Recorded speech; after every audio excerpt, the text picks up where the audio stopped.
Hello friends. तो भाई स्वागत है आपका एक नई वीडियो में। और इस वीडियो में हम हिस्ट्री से रिलेटेड टॉपिक कर रहे हैं। हमने पहले 2 क्लास ऑलरेडी ले चुके हैं और आज तो तीसरा लेक्चर है ये, और हम कंप्लीट हिस्ट्री को कर रहे हैं। ठीक है, और हमने एंशिएंट हिस्ट्री से स्टार्ट किया हुआ है और आज हमारा ये तीसरा लेक्चर है। और इसकी पीडीएफ के लिए आप नीचे टेलीग्राम चैनल से जुड़ सकते हो। और कंप्लीट हिस्ट्री होगी भाई। एसएससी का कोई भी एग्ज़ाम हो, रेलवे का कोई एग्ज़ाम हो, या आपके स्टेट जो पीसीएस होते हैं उनके लिए आप यदि हिस्ट्री आगे जो रिलेटेड हिस्ट्री से रिलेटेड क्वेश्चन आएंगे तो उनके बेस में बहुत लाभदायक होगी हिस्ट्री। और स्टार्ट करते हैं भाई। ऐतिहासिक काल पे हम बात करते हैं। ऐतिहासिक काल की बात, हिस्टोरिकल पीरियड। ठीक है, हिस्टोरिकल पीरियड की बात करते हैं भाई। सबसे पहले भाई हिस्टोरिकल पीरियड, इसमें जो है लिखित स्रोत भी उपलब्ध हैं और इनको पढ़ा भी जा सका। मतलब कि आगे ऐतिहासिक जो काल था हमारा प्रोटो हिस्टोरिक काल, उसमें लिखित तो थे लेकिन पढ़ा नहीं जा सका। लेकिन हिस्टोरिकल पीरियड में जो है लिखित भी मिले और जिसे पढ़ा भी जा सका। ठीक है, जैसे इतिहास था हमारा, इतिहास इसको 3 भागों में बांटा: पुरातात्विक, विदेशी यात्रा और साहित्य। पुरातात्विक को में बांटा भाई 2, जैसे सिक्का और अभिलेख। और साहित्य में द्रामिक, गैर द्रामिक, सभी पढ़ेंगे भाई, सभी आएगा। साहित्य में द्रामिक और गैर द्रामिक। और द्रामिक में ब्राह्मण भी थे और गैर ब्राह्मण भी थे। ब्राह्मणों में थे वेद, उपवेद, वेदांग, पुराण, उपनिषद और महाकाव्य। और जो गैर ब्राह्मण में थे, गैर ब्राह्मण में आते हैं जैन धर्म और हमारे बौद्ध धर्म। ठीक है, एक बार और देखते हैं।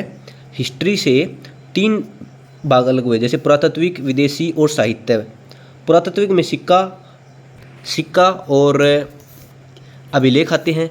विदेशी यात्रा, साहित्य में द्रामिक और गैर द्रामिक। द्रामिक में ब्राह्मण और गैर ब्राह्मण। गैर ब्राह्मण में जैन धर्म, बौद्ध धर्म। और ब्राह्मण में आते हैं वेद, उपवेद, वेदांग, पुराण, उपनिषद और महाकाव्य। सबसे पहले हम सिक्का चालू करते हैं भाई। सिक्का स्टार्ट करते हैं, कॉइन्स। सबसे भाई हर जैसे आगे आएंगे इससे रिलेटेड क्वेश्चन, लेकिन अभी मैंने एक जगह पे इसको सभी को समअप किया हुआ है। ये सिक्के के अध्ययन को भाई न्यूरोमेटिक्स कहते हैं। आप देखोगे आपके एग्जाम में बहुत इंपॉर्टेंट क्वेश्चन है ये। सिक्के के अध्ययन को क्या कहते हैं? न्यूरोमेटिक्स। और टेराकोटा का जो सिक्का है, टेराकोटा का सिक्का मिट्टी का बना होता है भाई। टेराकोटा का सिक्का किसका बना होता है? मिट्टी का बना होता है। ये सिंधु सभ्यता में बना था। ये कितना आता है भाई? टेराकोटा का सिक्का किस काल में आया? सिंधु सभ्यता काल में आया। ठीक है, और जो मौर्य काल में जो है भाई आहत और पंचमार्क सिक्के प्रयोग होते थे। ये बहुत इंपॉर्टेंट क्वेश्चन है कि मौर्य काल में कौन से सिक्के? आहत और पंचमार्क सिक्के। आहत सिक्कों पर लिखावट नहीं होती थी भाई। आहत सिक्कों पर केवल चित्र बने होते थे। और ये पहला धातुआ सिक्का था। क्वेश्चन आता है पहला धातुआ सिक्का कौन सा था? आहत सिक्के। और इस पर क्या चित्र होते थे? हाँ, चित्र होते थे लेकिन लिखावट नहीं होती थी। पंचमार्क या आहत सिक्के होते थे। टेराकोटा का भाई मिट्टी का बना होता है। सिंधु सभ्यता का टेराकोटा। मौर्य काल का पर्ण जो है वो चांदी के सिक्के थे। पर्ण किसके? चांदी के। चांदी के सिक्के थे जो मौर्य काल में। मौर्य काल में कौन से? पर्ण जो किसके थे भाई? चांदी के सिक्के थे। पर्ण किसके बने थे भाई? चांदी के सिक्के, जो कोई कौन से काल में थे? मौर्य काल में प्रचलित थे। जो सीसा का सिक्का था भाई सातवाहन काल में प्रचलित था। किसका सिक्का? सीसा का सिक्का। कहाँ पर? सातवाहन काल में। कौन से काल में? सातवाहन काल में प्रचलित था। जो पहली बार सोने के सिक्के मिले थे भाई वो यूनानी शासकों द्वारा चलाए गए। मतलब कि यूनानी शासकों द्वारा सोने का सिक्का, सातवाहन द्वारा सीसा का सिक्का, पर्ण जो चांदी का था वो मौर्य काल में, आहत सिक्के गुप्त के द्वारा, और टेराकोटा का भाई सिंधु सभ्यता में। और शुद्ध जो सोने का सिक्का था वो कुषाण शासकों ने द्वारा प्रचलित किया। मतलब कि शुद्ध सोने का सिक्का कुषाण द्वारा, पहली बार सोने का सिक्का यूनानी शासकों द्वारा, सीसा का सातवाहन द्वारा, और शुद्ध सोने कुषाण शासकों द्वारा सिक्का का प्रयोग किया गया। और सर्वाधिक मात्रा में या सबसे अधिक जो अशुद्ध सोने के सिक्के थे वो गुप्त काल में प्रयोग हुए। मतलब कि सर्वाधिक जो सबसे अधिक भी थे और सबसे अशुद्ध भी थे, किसी काल में? गुप्त काल में प्रयोग हुए सोने के सिक्के। और इस समय जो स्कंदगुप्त है वो गुप्त शासक था। स्कंदगुप्त हमारा गुप्त शासक था। चांदी का सिक्का भाई गुप्त काल में चंद्रगुप्त द्वितीय, विक्रमादित्य के समय प्रचलित हुआ। मतलब कि चांदी का जो सिक्का था वो गुप्त काल में चंद्रगुप्त द्वितीय, विक्रमादित्य के समय प्रचलित हुआ था। मयूर शैली का जो सिक्का था भाई गुप्त काल में समुद्रगुप्त के समय हुआ था। मतलब कि मयूर शैली का सिक्का क्वेश्चन आता है कि समुद्रगुप्त के समय कौन सा सिक्का था? मयूर शैली का सिक्का। ठीक है, और इस सिक्के का जो प्रचलन तो गुप्त काल में सर्वाधिक हुआ था।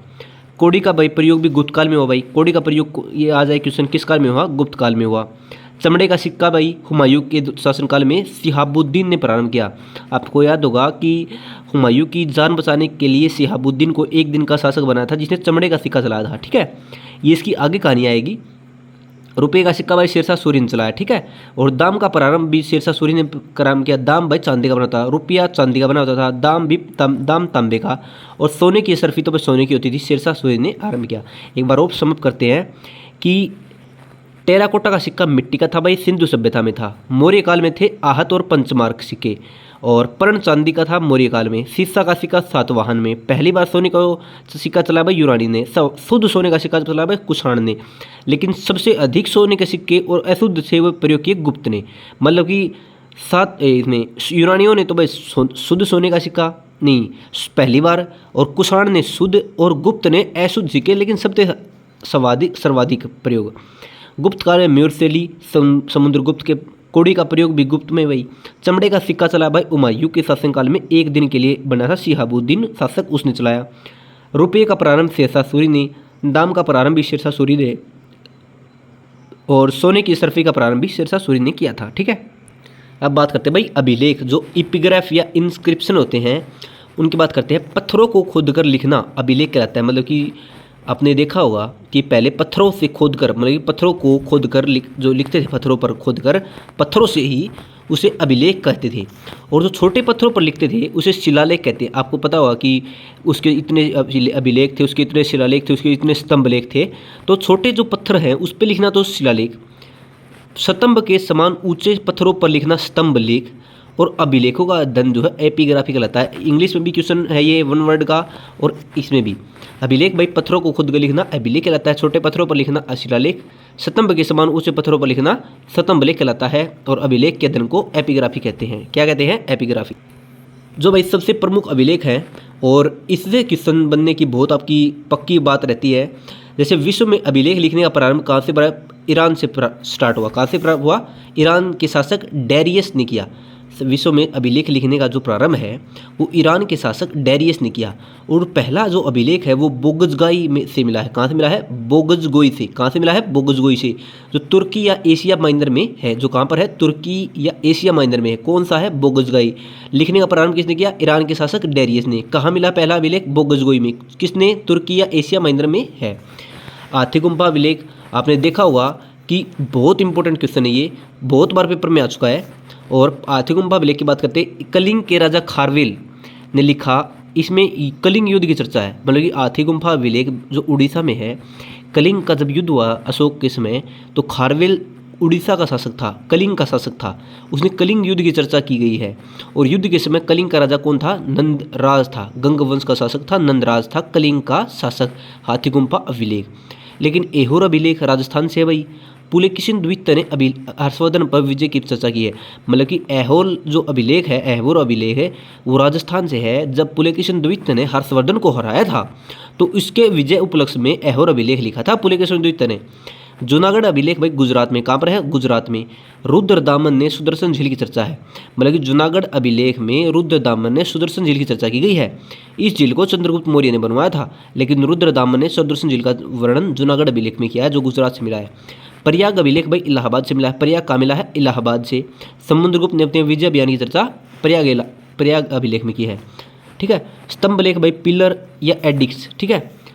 ये स्तंभ के समान ऊंचे होते थे भाई। हेलियोडोटस और गरुड़ ध्वज स्तंभ लेख मध्य प्रदेश में मिला है। हेलियोडोटस और गरुड़ ध्वज जो स्तंभ लेख है वो मध्य प्रदेश में मिला है। इसमें भागवत है ने भागवत धर्म की जानकारी दी है। भागवत ने भागवत धर्म की जानकारी किस धर्म कौन से उसमें अभिलेख में दी है? स्तंभ लेख में दी है। हेलियोडोटस और गरुड़ स्तंभ ले ली है, ठीक है। विदेशी यात्री में भारत का वर्णन। हेरोडोट्स की पुस्तक थी हिस्टोरिका। हेरोडोट्स की हिस्टोरिका। मैगस्थनीज की इंडिका। मैगस्थनीज की Indica.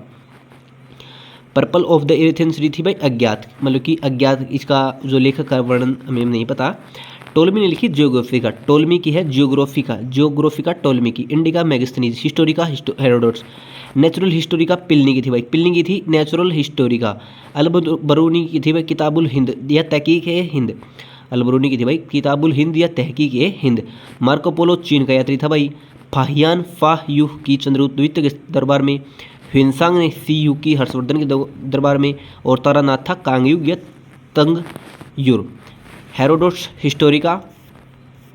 Megasthenes Indica. Periplus of the Erythraean series अज्ञात। Ptolemy Geographica. Natural history Pilani.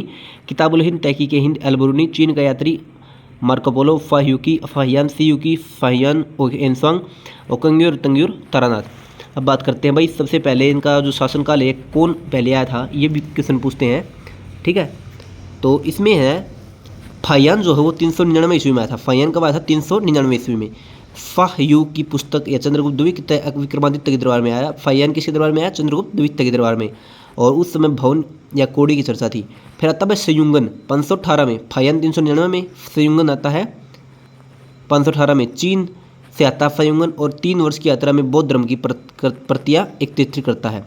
Hiuen Tsang 629 में आता है। सबसे इंपॉर्टेंट क्वेश्चन है, सियुकी यह हर्षवर्धन के दरबार में आया। किसके दरबार में आया? हर्षवर्धन के दरबार में। और नालंदा विश्वविद्यालय में अध्ययन और अध्यापक दोनों किया इसने। और यात्रियों का राजमार्ग किसे कहते हैं? हर्षेन स्वांग को कहते हैं।